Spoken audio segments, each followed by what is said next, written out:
Hello students, आज हम BA third year का सेकंड पेपर अंतर्राष्ट्रीय संबंध 1945 से के अध्ययन की शुरुआत कर रहे हैं। International relations since 1945। पर इस पेपर के अध्ययन की शुरुआत करने से पहले ये जान लेना आवश्यक है कि इसमें ये 1945 ही क्यों रखा गया है। वस्तुतः 1945 ईस्वी अंतर्राष्ट्रीय संबंधों और अंतर्राष्ट्रीय राजनीति के क्षेत्र में बहुत महत्वपूर्ण वर्ष है, क्योंकि यहाँ से अंतर्राष्ट्रीय संबंधों के क्षेत्र में एक नया युग शुरू हुआ था। ये वर्ष द्वितीय विश्व युद्ध की समाप्ति, हम जानते हैं द्वितीय विश्व युद्ध 1939 से 1945 तक के बीच माना जाता है हुआ था। यह वर्ष द्वितीय विश्व युद्ध की समाप्ति और संयुक्त राष्ट्र संघ मतलब यूएनओ की स्थापना का वर्ष भी है। इस समय के बाद से विश्व में नई द्विध्रुवीय व्यवस्था उभरी। शक्ति के मात्र दो केंद्र उभरे जो एक दूसरे के विरोधी थे। एक तरफ एक केंद्र था संयुक्त राज्य अमेरिका या यूनाइटेड स्टेट्स ऑफ अमेरिका मतलब यूएसए, और दूसरा केंद्र था यूएसएसआर मतलब union of Soviet socialist republics या सोवियत संघ। जबकि द्वितीय विश्व युद्ध से पहले मतलब 39 से पहले जर्मनी, यूएसए, ब्रिटेन, सोवियत संघ, जापान, फ्रांस, चीन, इटली वगैरह कई देश शक्तिशाली राष्ट्र कहे जाते थे। मतलब ये बहुत सारी शक्तियां उस समय थी। पर द्वितीय विश्व युद्ध के बाद से ये सारे राष्ट्र तो द्वितीय श्रेणी की शक्तियां रह गए और केवल ये दो महाशक्तियों के तौर पर उभरे। यूएसए मतलब यूनाइटेड स्टेट्स ऑफ अमेरिका लोकतंत्रवादी था और यूएसएसआर या सोवियत संघ साम्यवादी। ये दोनों ही देश अन्य दूसरे देशों को अपने अपने गुट में मिलाने के लिए, अपनी अपनी तरफ लाने के लिए लगातार कोई ना कोई एक्टिविटी करते रहते थे और बहुत से देशों के साथ वो ऐसा कर भी पाए। दो एक दूसरे के विरोधी ग्रुप ये लोग फॉर्म कर चुके थे पूरे अंतर्राष्ट्रीय राजनीति में। हालांकि वर्तमान में ही स्थितियां बिल्कुल बदल चुकी हैं।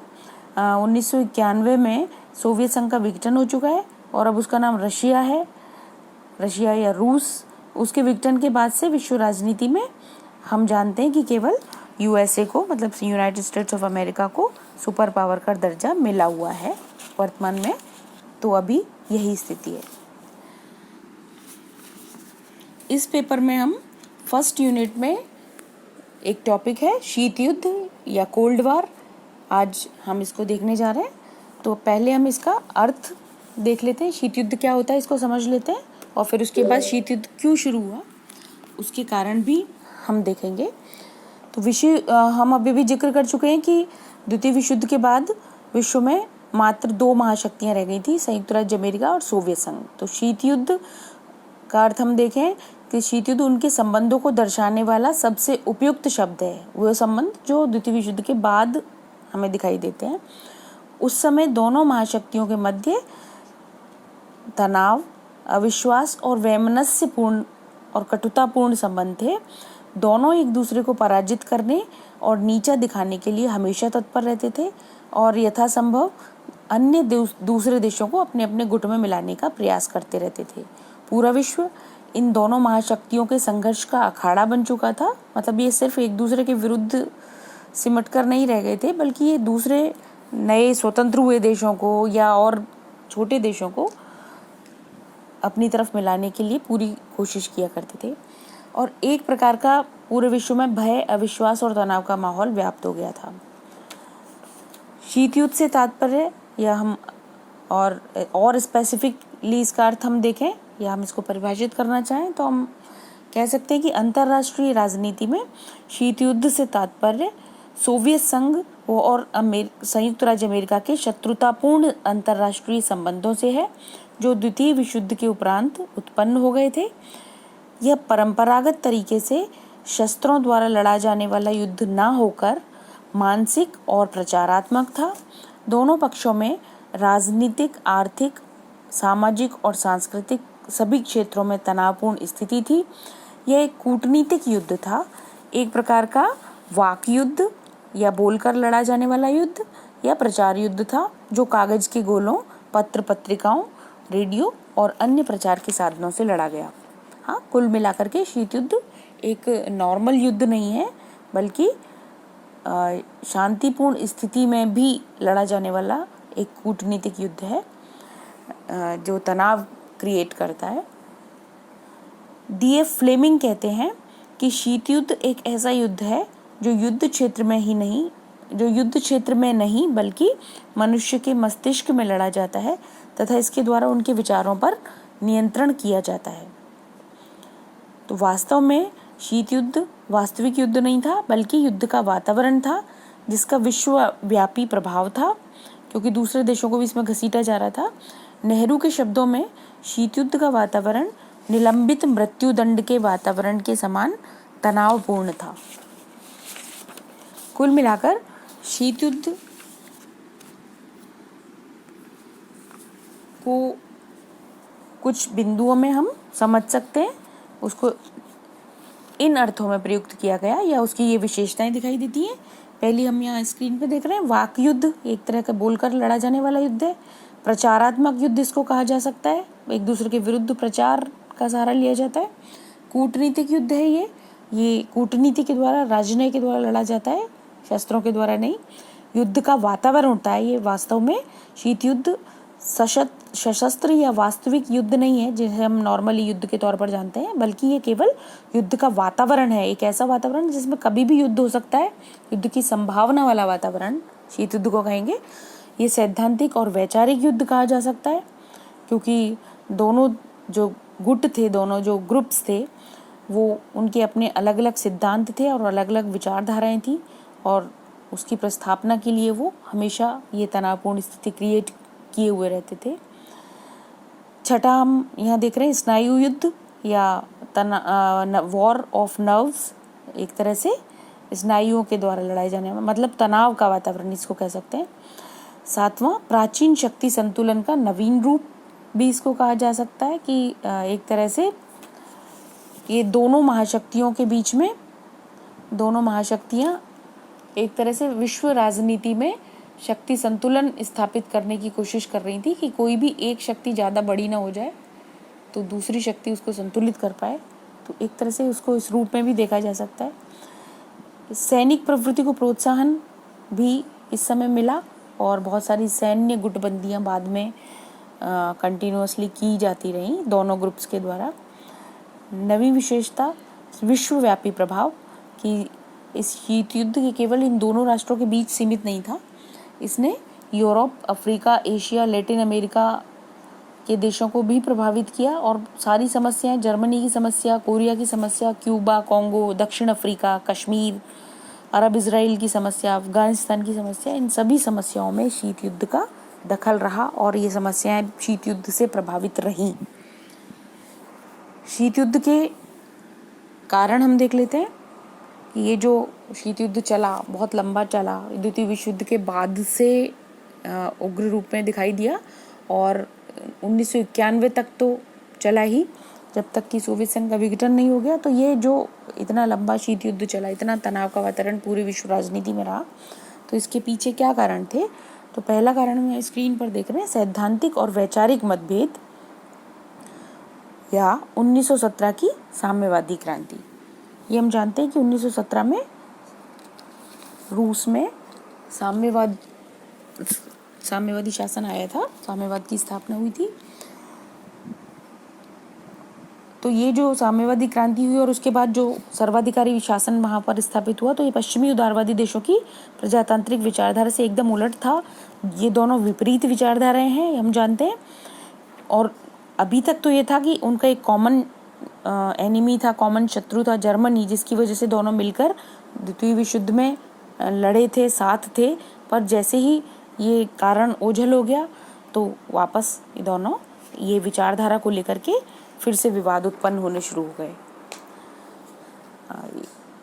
जो लोग अमेरिका वाला ग्रुप था, ये लोकतांत्रिक विचारधारा का प्रसार चाहता था, जबकि सोवियत संघ साम्यवादी विचारधारा का प्रसार चाहता था। दूसरा कारण, युद्ध काल में द्वितीय मोर्चे का प्रश्न भी एक कारण बना, या इसको कह सकते हैं कि द्वितीय मोर्चा द्वितीय विश्व को लेकर के सोवियत संघ की नाराजगी। तो वर्ल्ड वार के समय सोवियत संघ ने जर्मनी के आक्रमण से राहत पाने के लिए संयुक्त राज्य अमेरिका और ब्रिटेन से जर्मनी के विरुद्ध दूसरा मोर्चा खोलने का आग्रह किया था, पर अंदर जो राजनीति चल रही थी तो चर्चिल और रूजवेल्ट इंग्लैंड और अमेरिका दोनों नहीं चाहते थे कि सोवियत संघ ताकतवर बने, तो दोनों ने ही सोवियत संघ के इस आग्रह को महीनों तक टाला, जिससे लगा कि पश्चिमी देश सोवियत संघ को आहत देखना चाहते हैं, कमज़ोर देखना चाहते हैं। तो इससे सोवियत संघ की नाराज़गी होना स्वाभाविक था और इससे संदेह और अविश्वास का उदय हुआ। तीसरा कारण दिखाई देता है, जो पश्चिमी देश मानते थे कि सोवियत संघ ने युद्धकालीन निर्णयों का, ये हम यहाँ स्क्रीन पर देख रहे हैं, सोवियत संघ ने युद्धकालीन निर्णयों या समझौतों की अवहेलना की, ऐसा आरोप पश्चिमी देश लगाते हैं। ये मानते थे कि सोवियत संघ ने याल्टा समझौते, पोट्सडम सम्मेलन और बाल्कन समझौते की अवहेलना की है और जर्मनी से मुक्त किए गए देशों में लोकतांत्रिक सरकारों की स्थापना के बजाय साम्यवाद की स्थापना के प्रयास किए। साम्यवादी दलों को सोवियत संघ ने समर्थन दिया, ऐसा आरोप लगाया इन पश्चिमी देशों ने। पोलैंड, हंगरी, चेकोस्लोवाकिया, रोमानिया और बल्गेरिया जैसे पूर्वी यूरोप के देशों में तो साम्यवादी सरकारें या साम्यवाद की समर्थक सरकारें स्थापित हुई, ये तो फैक्ट था कि ऐसा हुआ था। हालांकि यूएसए ने भी इटली के फासिस्ट दल को साम्यवाद का सफाया करने के लिए सहायता दी, ऐसा आरोप उस पर भी लगाया गया। तो एक ये कारण बना कि दोनों ने ही, जितने भी देश उनके प्रभाव क्षेत्र में आ सकते थे, वहाँ अपनी समर्थक सरकारें स्थापित करने की कोशिश की। चौथा कारण, यहाँ हम स्क्रीन पे देख रहे हैं, ईरान, यूनान, टर्की आदि में सोवियत दखल या प्रभाव बढ़ाने का प्रयास। पश्चिमी देशों ने ये भी आरोप लगाया कि द्वितीय विश्व युद्ध के समय उत्तरी ईरान पर सोवियत संघ ने अधिकार कर लिया था और वहाँ से सेनाओं को बहुत बाद में यूएनओ के दबाव से हटाया गया। स्वाभाविक रूप से उसने वहाँ से सेनाओं को नहीं हटाया, तो ये एक रीज़न बना तनाव का। युद्ध के उपरांत भी यूनान से जब ब्रिटेन ने सैन्य अड्डे हटाए तो वहाँ जब ब्रिटेन हट गया तो सोवियत संघ ने वहाँ अपना प्रभाव जमाने की कोशिश की। तो यूनानी कम्युनिस्ट छापामारों को उस समय के वहाँ के तत्कालीन राजतंत्र को हटाने के लिए सहायता दी गई, ऐसा पश्चिमी देश आरोप लगाते हैं। तो फिर अमेरिकी हस्तक्षेप भी अपरिहार्य माने जाने लगा वहाँ पे।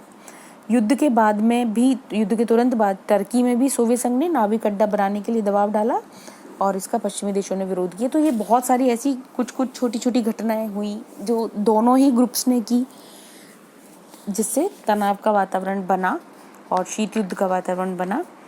एक और रीज़न बन गया था अणु बम का रहस्य छुपाना। ये कहा जाता है कि न्यूक्लियर बम ने